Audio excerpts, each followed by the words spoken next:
A reputação dos cristãos pode ser bem complicada. Rosária Butterfield acredita que os seguidores de Jesus deveriam ser conhecidos por sua humildade e pelo seu amor genuíno pelas pessoas. Imagine um mundo onde o fruto do arrependimento e a prática da hospitalidade marcam a reputação dos cristãos para aqueles que ainda não creem que Jesus salva pelo mesmo poder que o ressuscitou dos mortos. Este é o mundo que a Bíblia imagina para nós. É o mundo pelo qual Jesus ora para que criemos em seu nome. Este é o Aviva Nossos Corações, com Nancy DeMoss Wogemuth, autora de O Céu Reina, na voz de Renata Santos. Bom, não digo isso com muita frequência, mas a série em que estamos agora deveria vir com um aviso. Ela é baseada no livro O Evangelho e as Chaves da Casa. Pense bem. Se vamos compartilhar a verdade e o amor de Jesus Cristo, precisamos estar prontas para receber as pessoas em nossas casas. Eu li este livro, ele é super convincente. Ouvimos nos últimos episódios como Deus pode usar a hospitalidade simples para transformar vidas de maneiras radicais. Foi o que ele fez na vida de Rosária Butterfield. E ele pode estar trabalhando nessa área da sua vida também. Você sentiu o suave toque do Senhor para amar seus vizinhos de maneiras que nunca fez antes? Estamos prestes a nos encontrar com Rosária e Nancy DeMoss Wogemuth na Conferência Nacional do Ministério Ligonier para a parte final de sua conversa. Ao ouvir, imagine como Deus poderia usar o seu lar para alcançar outros com sua graça transformadora. Aqui está Nancy. Rosária, muito obrigada por se juntar a nós esta semana aqui no Aviva Nossos Corações. Sei que nossas ouvintes foram extremamente desafiadas, abençoadas e encorajadas e talvez um pouco assustadas. Eu não quero que fiquem assustadas. Ao falarmos sobre a hospitalidade radicalmente simples. Obrigada por nos tirar da nossa zona de conforto. Vamos falar um pouco sobre isso nesta conversa de encerramento hoje. Seu livro se chama O Evangelho e as Chaves de Casa. Eu amo esse título. Temos uma pessoa em nossa equipe que, quando estou me preparando para entrevistar alguém, ela lê o livro antes que eu leia e faz algumas anotações. Ela trouxe um resumo de 24 páginas para eu ler antes de ler o seu livro. E no final dessas 24 páginas, ela escreveu o seu testemunho. Eu vou ler o que ela compartilhou sobre a sua história. Ela disse: li o livro de Rosária sobre hospitalidade e estou completamente estarrecida. Fiquei desconfortável e resisti durante a introdução e o primeiro capítulo, mas no fim, meu coração ficou despedaçado pela verdade. Estou convencida de que a maioria dos cristãos não sabe nada sobre a comunhão genuína da Bíblia. Às vezes, Deus fala em sussurros, mas ao ler este livro, Deus praticamente gritou comigo. Você entende? Você vai me obedecer agora? Desde 2001 moro em meu confortável bairro. Orei por meus vizinhos e compartilhei guloseimas de Natal, mas ao longo do último ano ouvi a dor em seus corações. Há um casal que acabou de se divorciar e eu nem sabia que estavam passando por dificuldades. Há uma mulher desesperada e temerosa porque o marido está à beira da morte devido a uma doença. Há 2 vizinhos preciosos com uma situação muito difícil, com medo de ir à igreja porque, como disseram, vamos sentar lá e chorar. Embora eu tenha dito, está tudo bem, vou lá e choro com vocês, eles ainda têm medo. Preciso ir atrás deles com amor. A verdade é que também sei o que é o medo. Tenho medo de me aproximar, medo de que meus vizinhos possam interpretar mal. Fiquei em casa fazendo meu trabalho, cuidando das minhas responsabilidades, deixando minha casa bonita, mas não disponível além do que cabe no meu planejamento. Minha casa certamente não tem estado aberta a estranhos. Uso o argumento de que é muito inconveniente e custoso. Mesmo para os vizinhos por quem eu oro e lamento, não fui flexível o suficiente para sair da minha zona de conforto e atender às suas necessidades reais. Como disse, estou completamente estarrecida. As palavras de Rosária me deixaram desconfortável, mas também me deram esperança de mudança. A coisa boa de estar desfeita é que, no meio da nossa confusão e quebrantamento, finalmente chegamos a uma posição onde o Senhor pode começar a fazer sua obra em nós e por meio de nós. Eu queria compartilhar isso porque eu acho, Rosária, que esta não vai ser uma leitura confortável para todos. Não foi confortável para mim porque, embora como compartilhei, tenha crescido em um lar muito dado à hospitalidade. É algo que está em meu coração. E você me levou além do que eu considero hospitalidade segura e planejada para hospitalidade que é mais espontânea e flexível. Como você disse, esta hospitalidade não vai ser a mesma para todos e para diferentes fases da vida, e queremos enfatizar isso. Sim, absolutamente. E não quero que as pessoas fiquem com medo. Mas sabe, à medida que avançamos mais para um mundo pós-cristão, provavelmente vamos ver mais convertidos como eu. O que quero dizer com isso são pessoas que realmente vieram de muito pecado. Pecado que cometi e pecado que outras pessoas cometeram e que recaiu sobre mim. E com isso, por bem ou por mal, você fica um pouco menos preocupada com limites. Não estou tentando ser crítica quando digo isso. Eu meio que brinco. Sou a Butterfield sem limites de fronteiras. Não sou boa com limites e entro com a cara e com a coragem. Às vezes faço alguma coisa e sei que há cristãos bem intencionados que diriam: espere, vá devagar. Ou, como você sabe que há um problema? Mas praticamente todas as vezes as vidas das pessoas são bem confusas. A vida sem Cristo é muito difícil e acho que as pessoas que são cristãs há muito tempo se esquecem disso. E você não seria cristã hoje se não tivesse sido pela disposição de Ken e Floyd Smith de entrar em minha vida. Não seria. E trazer sua confusão para a casa deles. Com certeza, foi exatamente isso. Acho que às vezes nos sentimos desconfortáveis. Pensamos: e se ofendermos as pessoas? Ou, e se na verdade elas estiverem todas bem e não precisarem do meu Jesus? Bem, então você tem um problema teológico. Porque ninguém está bem. Todos precisamos de Jesus. A vida sem Jesus é realmente difícil. Tem algumas coisas aterrorizantes. E acho que é isso que quero que as pessoas saibam. Porque sei que há pessoas que me ouvem falar e pensam: bem, mas e as crianças? Na verdade, temos uma mãe com um bebê que esteve sentada ouvindo essa conversa e perguntamos a ela durante o intervalo: o que você quer saber? E ela disse: como praticar isso com um bebê em casa? Quando você quer proteger seus filhos, você quer mantê-los seguros. Como você responderia a essa pergunta? Exatamente, concordo. Na verdade, sua primeira responsabilidade é com sua família, mantê-los seguros. Você seria negligente se colocasse seus filhos em perigo. Vou te contar algumas das coisas que fazemos em nossa casa para manter algumas barreiras de segurança ao redor disso.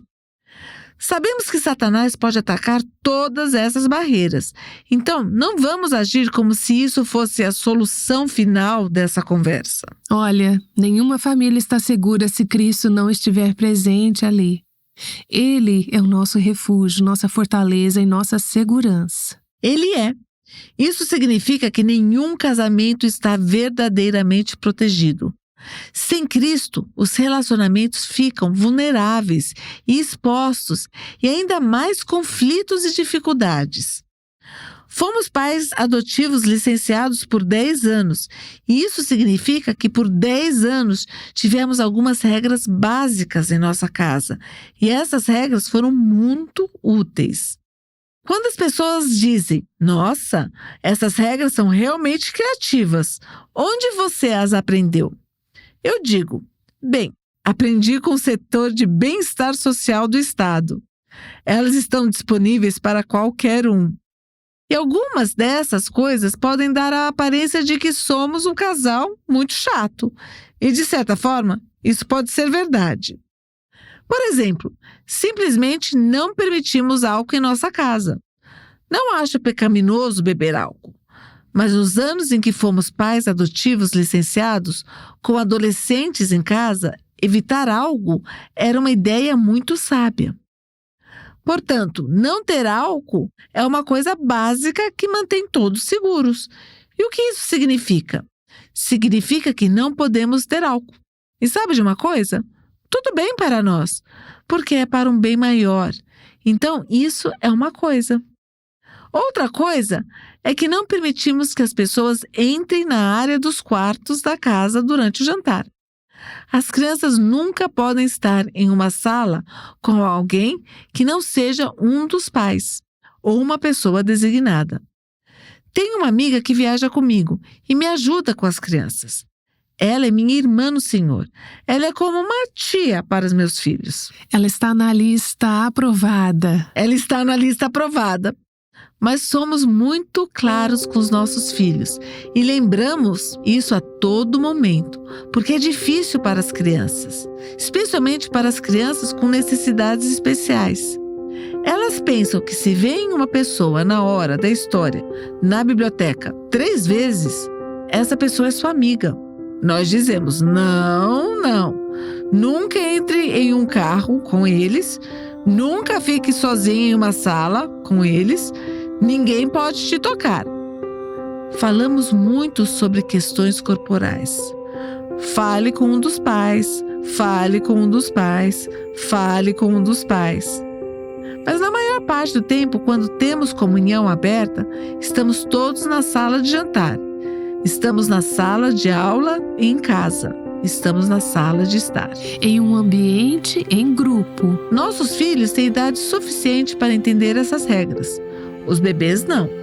Então, quando você tem crianças muito pequenas, é um trabalho hipervigilante e você se pergunta se um dia realmente vai conseguir relaxar depois que seus filhos sobreviverem à primeira infância.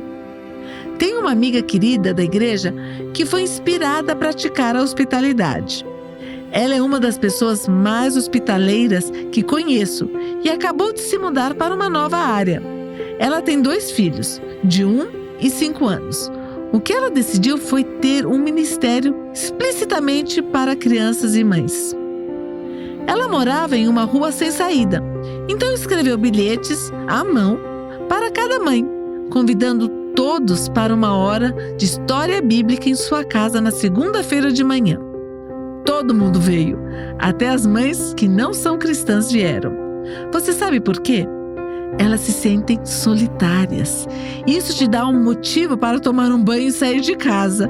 E é uma super conquista quando você tem um bebê e consegue tomar banho e sair de casa, não é? Tem sido maravilhoso dessa forma. Mas essa minha amiga, que é uma cristã muito fiel, também descobriu algumas necessidades em cada uma dessas casas. Uma das coisas básicas é: como faço para ir no supermercado se o único tempo livre que tenho é durante a hora da soneca da minha filha? Bem, todas essas mães começaram a fazer compras umas para as outras. Elas se tornaram uma equipe. Então, a partir disso, começou um estudo bíblico para casais. E esses não são cristãos. Entenda, eles não eram de uma igreja, não eram um grupo de cristãos reunidos, mas havia uma necessidade de comunidade. Minha amiga cristã viu isso. Ela colocou Jesus no centro dessa comunidade, usando a música de Dana Dickerson e ensinando histórias bíblicas para as crianças. Logo, as mães ficaram curiosas. É verdade? Deus responde às nossas orações? Não estamos sozinhos nesse mundo?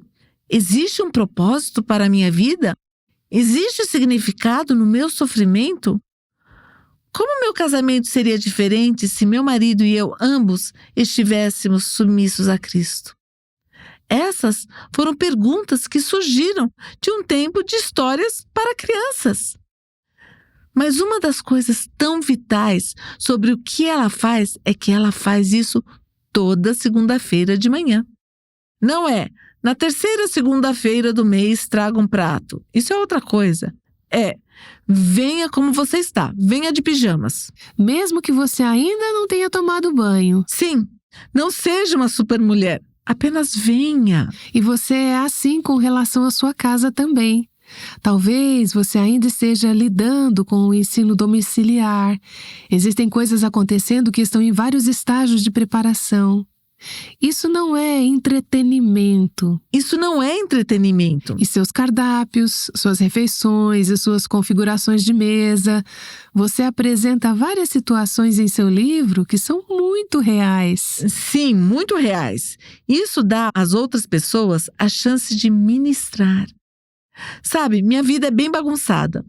O Senhor enviou várias pessoas que estão lutando com várias coisas. Lembro-me uma vez que estava em uma conversa pelo Skype com uma amiga que estava passando por dificuldades. Era aproximadamente 5 da tarde, que não é o momento ideal para eu ainda estar no Skype, porque preciso preparar o jantar. Um dos homens solteiros de nossa igreja entrou e ele podia ver que eu estava ministrando a uma amiga. Ele olhou para mim e fez isso, meio que me deu um sinal. Saia daqui, eu posso cuidar do jantar. E com certeza pensei comigo mesma, eu nem sei se esse homem sabe cozinhar, mas tudo bem. Levei meu computador para a sala de aula, em casa, fechei a porta, falei com minha amiga que estava passando por dificuldades. Saí meia hora depois e o cara tinha o jantar pronto. Ele fez um ótimo trabalho. Nossa, arruma uma esposa para esse rapaz. Sim, ele foi ótimo. Ele se envolveu, se tornou parte da família. Ele se envolveu. E isso o fez se sentir realmente bem e necessário. E é isso que uma casa hospitaleira diz. Não diz, bem, aqui estão os anfitriões e aqui estão os convidados. Uma casa hospitaleira diz, Jesus foi tanto anfitrião quanto convidado. E a hospitalidade bíblica é diferente de hospitalidade falsa. O problema é que muitos cristãos dependem de hospitalidade falsa. Não temos necessidade de uma hospitalidade real. A hospitalidade falsa é a hospitalidade que você pode comprar. Você está no controle dela. Você é doadora. Você é a doadora. Você não precisa ser a receptora. Isso é humilde. Mas em uma casa onde as pessoas se reúnem, você consegue ter um vislumbre daquela casa no livro de Atos. O que havia naquela casa onde todas as pessoas oravam por Pedro? Sabe esse tipo de coisa? O que era? Bem, quem sabe? Talvez fosse grande o suficiente, talvez tivesse uma certa localização que facilitava, quem sabe? Mas simplesmente era. É o lugar onde as pessoas se reuniam. Então, em nossa casa, as crianças sabem como arrumar a mesa. E nem tudo combina. Oh, não. As coisas não combinam. Eu meio que brinco com isso. Diminua suas expectativas. Aumente sua alegria. Então, não estamos falando de arranjos de mesa perfeitos do Pinterest. Não conheço ninguém que já tenha entrado em minha casa e quis tirar uma foto. E não há nada de errado com isso. Mas isso não deveria ser algo que intimide ou nos impeça de exercer a hospitalidade. Certamente, eu amo o fato de ter amigos que gostam de decorar. Então, a nossa é a casa onde nos reunimos para os feriados. Vamos receber todo mundo na Páscoa. Tenho uma amiga que veio até mim e disse, eu vou decorar. Eu sei que isso significa, porque sabe, eu não decoro, eu limpo. E temos animais de estimação, então as pessoas deveriam ficar agradecidas que eu limpo. Mas se alguém quer decorar, ótimo. Sou totalmente a favor. Mas quero que isso seja uma alegria e não uma preocupação. E falando em aspirar, deixe-me ler uma citação do seu livro. Você escreveu isso, Rosária. Hospitalidade é necessária, quer você tenha pelos de gato no sofá ou não. As pessoas morrerão de solidão crônica mais cedo do que morrerão por causa dos pelos de gato na sopa. Mesmo que isso seja um pouco nojento. Eu sei. Para as pessoas que não são amantes de gatos, isso é um pouco, sabe? Mas o que você está enfatizando aqui é: precisamos decidir o que realmente importa. As pessoas importam mais do que coisas e objetos. Podemos facilmente transformar o desejo de ter tudo organizado ou perfeito em um ídolo. Certo. Ou refeições, da maneira como você fala sobre isso no livro, as refeições podem ser bem simples. Elas são realmente simples. Na verdade, a maioria das minhas refeições são preparadas logo cedo. Basicamente, todas as minhas refeições têm uma base de arroz e feijão, e talvez frango, e eu adiciono alguns legumes. É basicamente isso. Alguém me perguntou hoje se tenho um livro de receitas para algumas das sopas que faço. Não tenho. Eu meio que faço de improviso. Faço isso há anos. Não sigo receitas. Eu gosto disso. Passo muito tempo na cozinha. Eu gosto disso. Mas há coisas que eu não faço. Por exemplo, passo horas cortando legumes e ouvindo um sermão, mas não gasto tempo nenhum nas redes sociais. Você está fazendo escolhas. Estou fazendo escolhas. Não é porque eu acho que as redes sociais são inerentemente más, mas eu prefiro conversar com pessoas ao vivo. Prefiro ouvir e acompanhar todos os sermões que quero ouvir durante a semana e cortar legumes do que ficar olhando o celular. A vida sempre envolve escolhas e sacrifícios. Quero mudar de direção um pouco aqui por um momento, porque sua vida, seu ser em Cristo, você foi, como você fala em outro livro, uma convertida improvável. Deus usou a hospitalidade para se aproximar de você, para te conectar com Cristo. E isso é algo de que você teve a alegria de participar em relação à sua própria mãe. Você chama isso de hospitalidade no leito de morte. Sim. Sei que há momentos de crise e momentos em que você teve um membro da família ou alguém próximo que, por anos e anos, era a pessoa menos provável de se converter. Sim, com absoluta certeza. Mas Deus agiu de uma maneira extraordinária. Robert e eu estávamos ouvindo uma história que você compartilhou neste livro. Você poderia nos dar uma versão resumida do que Deus fez ali? Foi incrível. Minha mãe foi ferida quando criança, muito ferida. Ela não foi tratada bem e cresceu com uma grande desconfiança em relação aos homens. Ela também não tinha nenhum interesse na igreja. Acho que as únicas vezes em que eu ouvi minha mãe usar o nome de Jesus era como um palavrão. Quando me assumi lésbica aos 28 anos, isso não abalou o mundo da minha mãe. Acho que a posição dela era: você ainda vai poder ser professora emérita na universidade, certo? Tipo, profissionalmente estamos bem, certo? Enquanto eu estivesse bem profissionalmente, o que eu fazia com minha vida e meu corpo era problema meu. Ela até me disse: eu entendo completamente. Homens são perigosos. Você encontra alguns bons por aí, mas na maioria das vezes não é seguro. Depois de vários anos, Kent e eu nos casamos.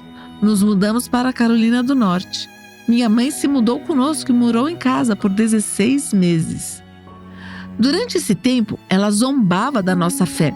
Desafiava Kent quando ele tentava fazer devocionais em família. Foi terrível.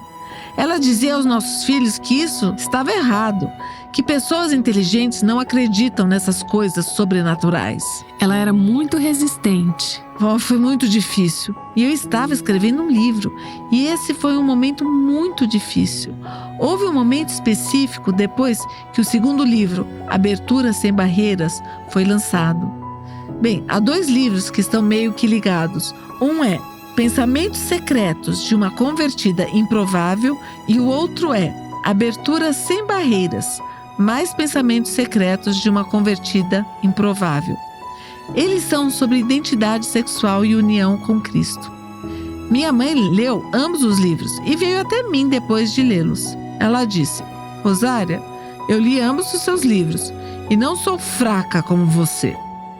Talvez se eu fosse fraca como você, eu desejaria conhecer esse Jesus. Desejaria ter uma vida como a sua. Mas eu não sou fraca como você. Mas eu quero te dizer, estou morrendo. Acabei de ser diagnosticada com câncer de pulmão e quero morrer do meu jeito. Não quero que você ou sua religião interfira em mim e em como vou morrer. Esse foi provavelmente o maior conflito de fé da minha vida. Porque as pessoas mais difíceis de testemunhar são os membros da sua família. Porque eles conhecem seus pecados mais do que ninguém. Não há fingimento. Você pecou contra eles.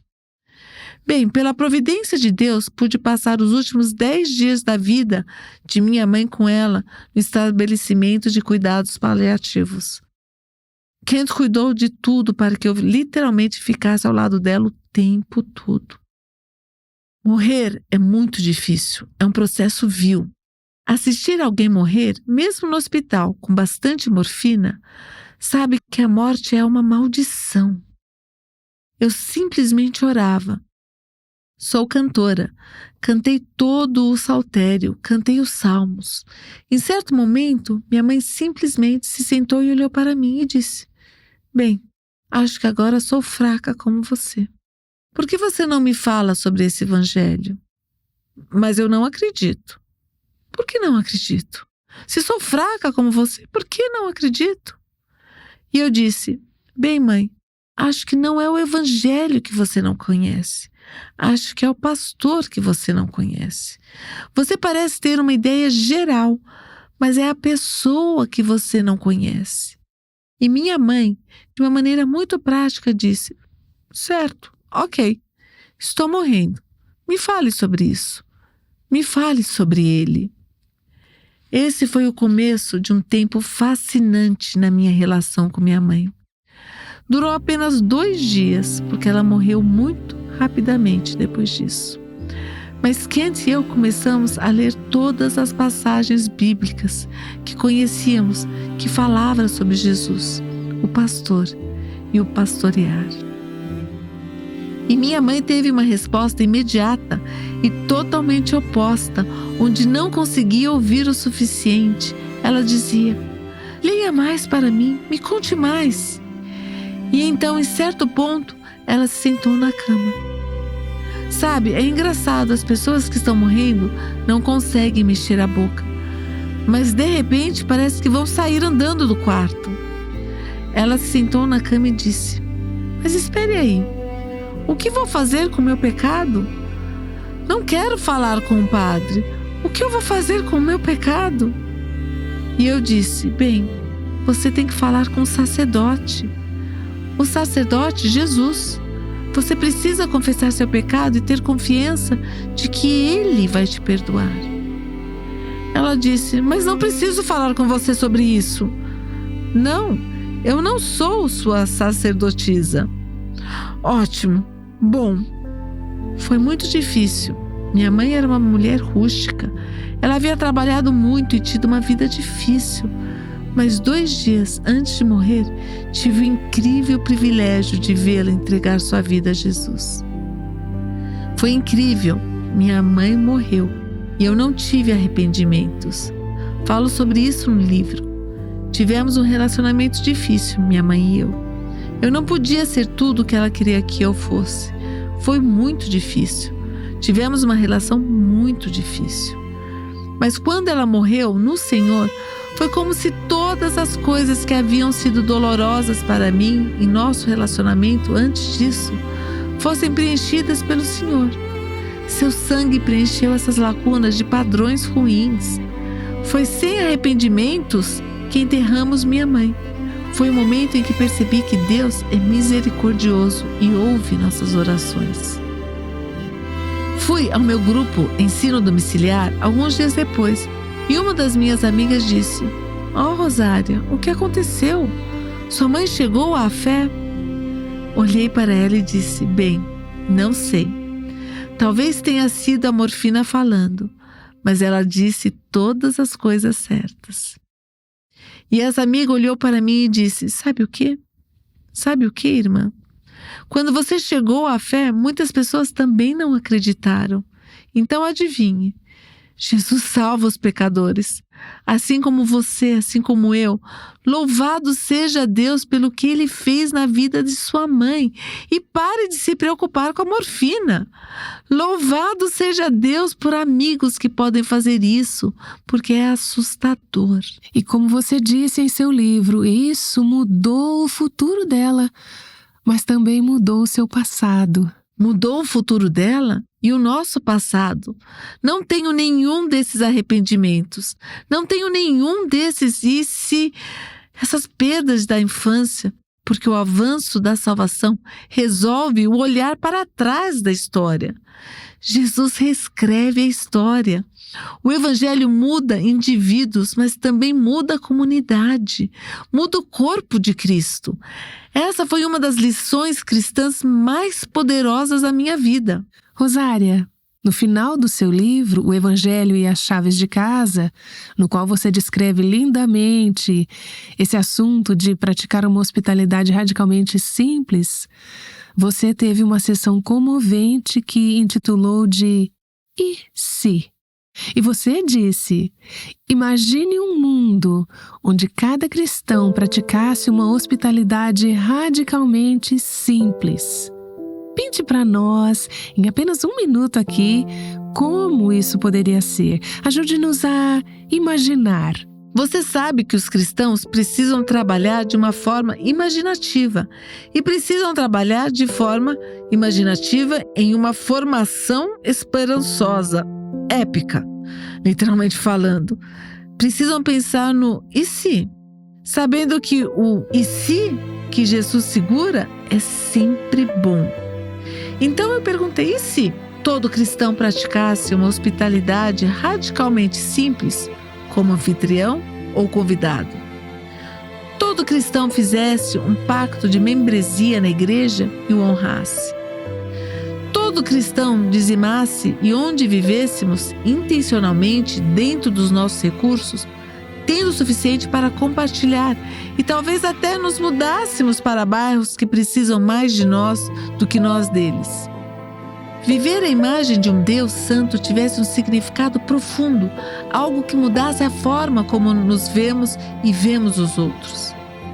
Os vizinhos dissessem que os cristãos fazem as melhores festas da cidade e são as pessoas a quem recorrer para problemas e questões importantes sem serem convidados. As crianças da vizinhança soubessem que os cristãos eram pessoas seguras para pedir ajuda quando a agonia impensável invadisse suas vidas privadas ou familiares. Os homens vivessem como homens de Deus e as mulheres vivessem como mulheres de Deus. As crianças, incluindo aquelas que ainda não nasceram, fossem valorizadas como filhos de Deus, um mundo onde os papéis de gênero e sexualidade fossem conhecidos como bênçãos para os outros, mesmo quando exigissem grandes sacrifícios. Onde nascer homem ou mulher viesse com bênçãos e limitações distintas, e onde nossos papéis como homens e mulheres fossem valorizados como chamados elevados e distintos. Cada cristão conhecesse suficientemente seus vizinhos para ser um benefício terreno e espiritual. Cada cristão conhecesse pelo nome pessoas que vivem na pobreza ou na prisão e se sentisse ligado a eles e a seus futuros e vivesse de forma diferente por causa disso. A sexualidade fosse segura dentro dos limites bíblicos e não fosse desencadeada em estupro, incesto, pornografia e autodestruição. A patriarquia bíblica, a liderança benevolente de pais, com coração de servo, nos fizesse suspirar aliviados, sabendo que os bons pais nos protegeriam de gangues errantes de homens maus. O fruto do arrependimento e a prática da hospitalidade marcassem a reputação dos cristãos para aqueles que ainda não acreditam que Jesus salva pelo mesmo poder que o ressuscitou da sepultura. As pessoas passassem a noite em oração. você conhecesse os nomes dos seus vizinhos, jogasse cartas com eles, fizesse refeições juntos, onde você orasse pelas crianças da vizinhança e estendesse a mão para ajudar antes que fosse solicitado. Ninguém definhasse na solidão esmagadora, onde nenhuma mulher, homem ou criança abusada sofre sozinho, onde as pessoas levam seus problemas reais e urgentes para os cristãos, que têm a reputação de serem ajudantes, e onde as vítimas não são varridas, perdidas, esquecidas. As pessoas temessem a Deus mais do que aos homens e servissem a Deus mais do que ao conforto. O poder do Evangelho para mudar vidas está ao nosso alcance. Este é o mundo que a Bíblia imagina para nós. Este é o mundo pelo qual Jesus ora para que criemos em seu nome. Não porque qualquer uma dessas coisas, dizimar, membresia na igreja, hospitalidade, defender vítimas, seja o paraíso na terra. Não é. Pelo contrário. Fazemos essas coisas para que possamos nos preparar de braços dados para o que está por vir, para o retorno de Cristo, para a nossa herança no novo céu e na nova terra, para que possamos avisar nossos vizinhos do verdadeiro julgamento que virá, para que possamos honrar nosso Deus e Rei.